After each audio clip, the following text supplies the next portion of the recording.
जय हिंद दोस्तों। आप लोगों का हमारे यूट्यूब चैनल पर स्वागत है। जैसा कि आप लोग जाने हम लोग इतिहास के महत्वपूर्ण क्वेश्चन को सॉल्व करा रहे थे। अब पिछली क्लास में हम लोग बौद्ध धर्म तक पढ़े थे। अब आगे हम लोग जैन धर्म से प्रश्नों को शुरुआत करते हैं। चलिए शुरुआत करते हैं प्रश्नों को। प्रश्न में कहा गया कि महावीर स्वामी का जन्म हुआ था। महावीर स्वामी का जन्म कहाँ पर हुआ था? तो इसका आंसर जो है कुंडग्राम में हुआ था। महावीर स्वामी का जन्म कुंडग्राम में हुआ था। अगला प्रश्न है, जैन जैन धर्म के प्रवर्तक महावीर जी का मोक्ष स्थान स्थित है। जैन धर्म के प्रवर्तक महावीर जी का मोक्ष स्थान स्थित है। कहाँ पर स्थित है? पावापुरी में स्थित है। अगला प्रश्न है, महावीर जैन की मृत्यु इस नगर में हुई। महावीर जैन की मृत्यु किस नगर में हुई? तो इसका आंसर जगह पावापुरी में हुई। अगला प्रश्न है, वह स्थान जहाँ महावीर ने पूर्ण आध्यात्मिक ज्ञान प्राप्त किया। वह स्थान जहाँ पर महावीर ने पूर्ण आध्यात्मिक ज्ञान प्राप्त किया। इसका आंसर जगह जंबिक ग्राम में। जंबिक ग्राम में महावीर जी ने पूर्ण आध्यात्मिक ज्ञान को प्राप्त किया। अगला प्रश्न है, त्रिरत्न या तीन रत्न जैसे सटीक ज्ञान, सच्ची आस्था और सटीक क्रिया संबंधित है। किससे संबंधित है? ये सब जैन धर्म से संबंधित है।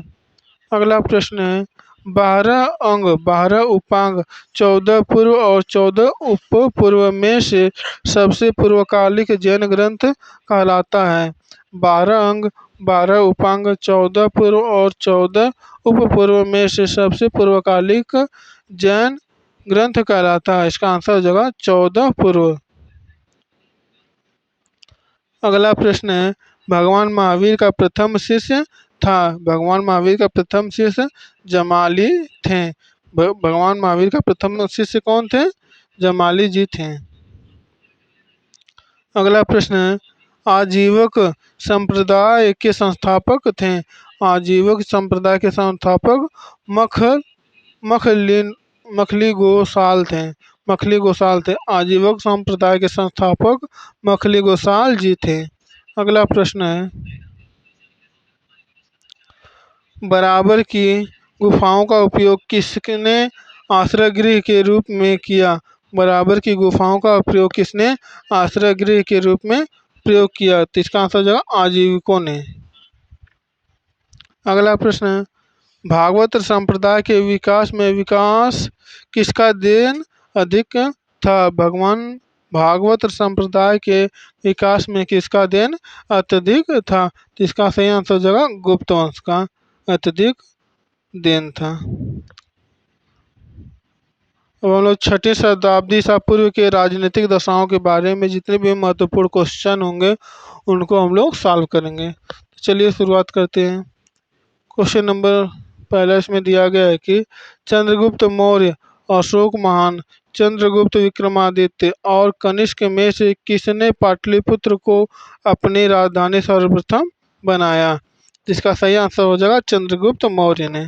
चंद्रगुप्त मौर्य ने सबसे पहले पाटलिपुत्र को अपनी राजधानी बनाया।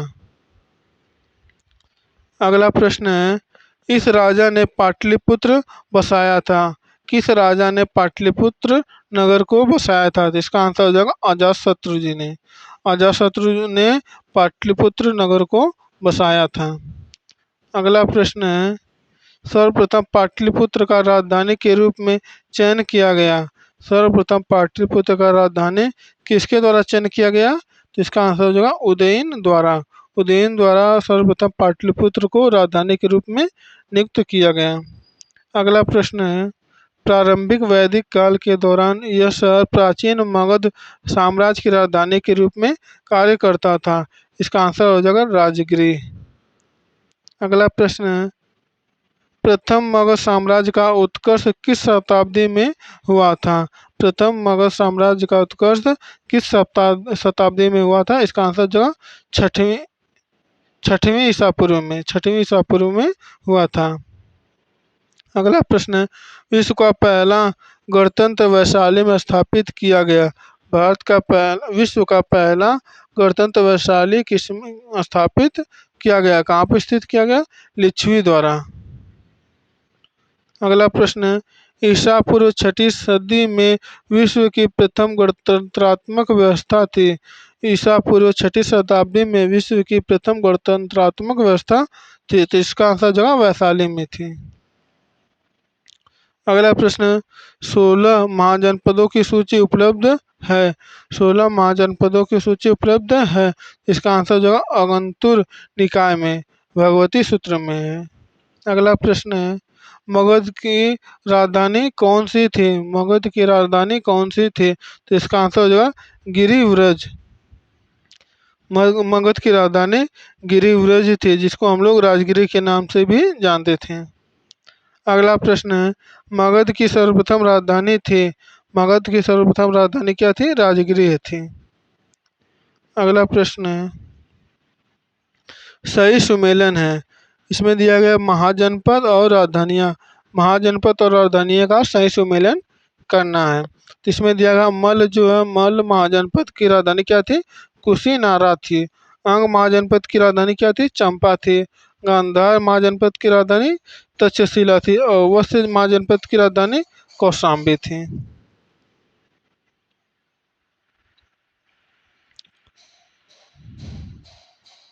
इस प्रश्न में दिया गया कि प्रद्योत राजा था।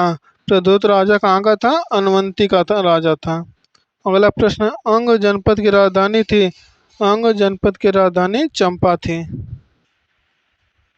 अगला प्रश्न, अजातशत्रु के वंश का नाम था। अजातशत्रु के वंश का नाम था हर्यक वंश था। अगला प्रश्न, नंद वंश के पश्चात मगध पर किस राजवंश ने शासन किया? नंद वंश के शासन के पश्चात किस राजवंश ने शासन किया?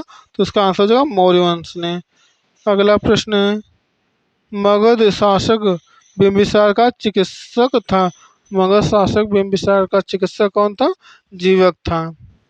अगला प्रश्न है, मगध का राजा जो सिकंदर महान के समकालीन था। मगध का राजा जो सिकंदर महान के समकालीन था, उसका आंसर जगह धनानंद जी थे। अगला प्रश्न है, मौर्यों के अंतर्गत भौतिक सांस्कृतिक के प्रसार में सहायता करते थे। मौर्यों के अंतर्गत भौतिक सांस्कृतिक के प्रसार में सहायता करते थे, तो इसका सही आंसर जो व्यापारी, बौद्ध साधु और प्रशासक, इन लोगों की सहायता करते थे। तो दोस्तों आज के लिए बस इतना ही। और मौर्य साम्राज्य के जितने भी प्रश्न हैं हम लोग एक वीडियो बनाकर उसमें डाले हैं, तो आप लोग वहाँ पर मौर्य साम्राज्य के प्रश्नों को देख लीजिएगा। तो आज के लिए बस इतना ही। आप लोगों को अगर पढ़ना है तो आप हमारे चैनल को सब्सक्राइब कीजिए और हमारे वीडियो को ज़्यादा से ज़्यादा शेयर कीजिए। आज के लिए बस इतना ही। जय हिंद, जय